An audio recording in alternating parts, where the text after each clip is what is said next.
कभी कभी ऐसा लगता है ना कि एनर्जी कहीं खो गई है और शरीर का संतुलन भी बिगड़ गया है। तो आज हम आयुर्वेद के हजारों साल पुरानी ज्ञान की दुनिया में चलेंगे और ये समझेंगे कि हम अंदर से साफ और ऊर्जा से भरपूर कैसे महसूस कर सकते हैं। त्वचा पर बार बार पिंपल्स होना, हर समय थका थका सा महसूस करना, या फिर ऐसा लगना कि डाइजेस्टिव सिस्टम एकदम सुस्त पड़ गया है, ये वो आम परेशानियां हैं जिनसे हम में से कई लोग रोज जूझते हैं, है ना?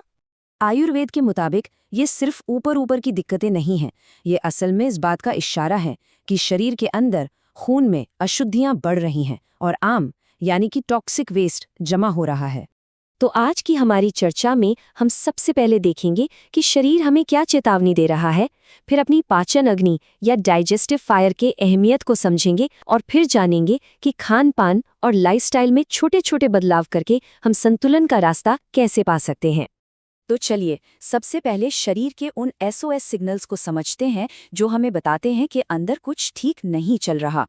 अब देखिए, दिलचस्प बात यह है कि आयुर्वेद इन सभी लक्षणों को, चाहे वो बार बार होने वाले मुहासे हों, एनर्जी की कमी हो या डाइजेशन में भारीपन हो, इन सबको सीधे सीधे खून में जमा हो रही गंदगी से जोड़ता है।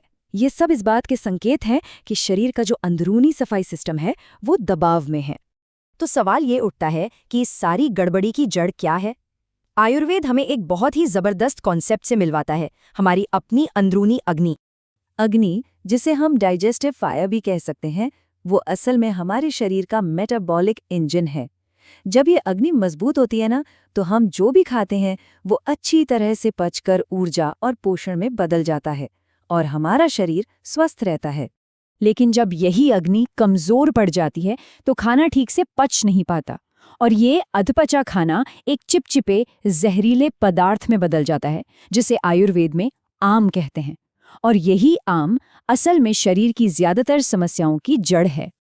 तो ये पूरा सिलसिला एक चेन रिएक्शन की तरह काम करता है, इसे समझिए।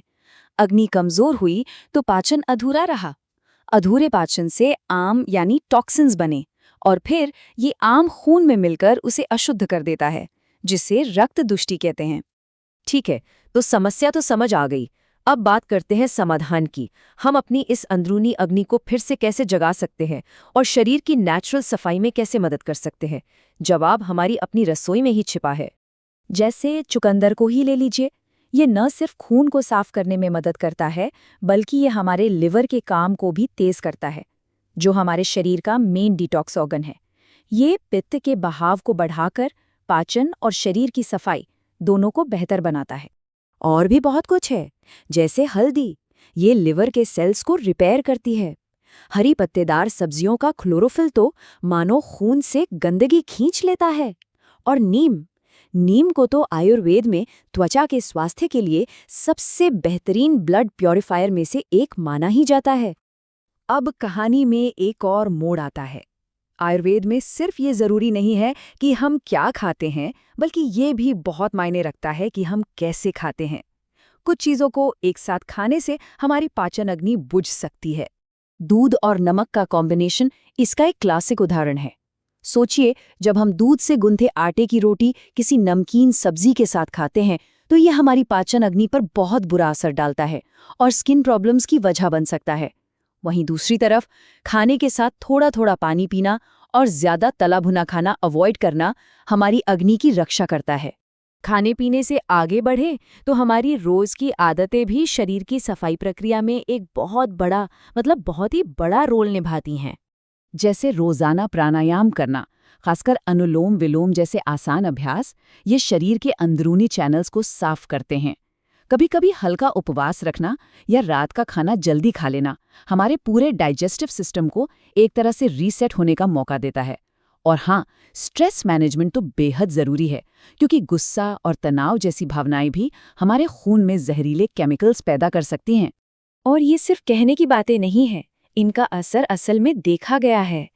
एक आयुर्वेदिक केस स्टडी भी यही बताती है कि ध्यान और योग जैसी प्रैक्टिस सीधे तौर पर बढ़े हुए पित्त को शांत करती हैं, तनाव घटाती हैं और नतीजा साफ सुथरी त्वचा। तो अब तक हम ये तो समझ ही गए हैं कि आयुर्वेद सेहत को एक होलिस्टिक नजरिए से देखता है। इसका मकसद सिर्फ किसी एक लक्षण को दबाना नहीं है, बल्कि पूरे सिस्टम को, पूरी बॉडी को वापस संतुलन में लाना है। तो पूरी बात का निचोड़ ये है कि हमारा संतुलन 3 पिलर्स पर टिका है। पहला, सही भोजन से अपनी अग्नि को तेज करना। दूसरा, गलत फूड कॉम्बिनेशन से उसे बचाना। और तीसरा, प्राणायाम जैसी अच्छी आदतों से शरीर के सभी चैनल्स को साफ रखना। और अंत में ये समझना बहुत ज़रूरी है कि असली डिटॉक्स या शुद्धि कोई एक बार का प्रोग्राम नहीं है। ये तो अपनी अंदरूनी अग्नि का ध्यान रखने का एक रोज़ का, एक डेली अभ्यास है। ये सेल्फ केयर का एक तरीका है। तो ये चर्चा हमें एक सवाल के साथ छोड़ जाती है। आज अपनी पाचन अग्नि को सपोर्ट करने के लिए ऐसा कौन सा एक छोटा सा आसान सा कदम उठाया जा सकता है? शायद एक कप हल्दी वाली चाय, या फिर बस 5 मिनट का अनुलोम विलोम। याद रखिए, संतुलन का सफ़र हमेशा एक छोटे से कदम से ही शुरू होता है।